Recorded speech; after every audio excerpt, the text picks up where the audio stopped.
Question number 40 आपसे कह रहा है which element has a total of 2 shells. देखो 2 शेल की बात कर रहा है। 2 शेल का मतलब ये है कि 2 पीरियड होने चाहिए उसके अंदर, या फिर दूसरे पीरियड में होना चाहिए। देखो बोरोन भी दूसरे पीरियड में है, और जी नाइट्रोजन भी। फॉस्फोरस तो नहीं है भाई, फॉस्फोरस तो 3rd पीरियड में है तो हट जाएगा।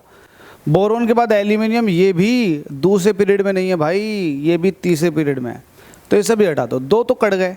दिमाग लगाने की बात है। हमसे कह रहा है which element has a total 2 shells. 2 shells का मतलब 2 पीरियड।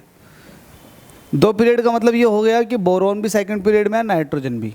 अब आपसे कह रहा है with 3 electron in the valence shell. जो वैलेंस शेल है उसमें 3 इलेक्ट्रॉन होने चाहिए। बोरोन का होता है एटॉमिक नंबर 5, तो इसको आप 2 3 कह सकते हो, बिल्कुल कह सकते हैं। नाइट्रोजन का होता है 7, तो इसको आप 2 5 कह सकते हो। अब बताओ आउटर मोस्ट शेल में 3 इलेक्ट्रॉन किसके हैं? भाई जाहिर सी बात है बोरोन के हैं, तो बोरोन की जो वैलेंस शेल में इलेक्ट्रॉन है वो 3 हो गए, तो 3 कहलाए जाएंगे ये वैलेंस इलेक्ट्रॉन। क्लियर है? चलो आगे चलते हैं।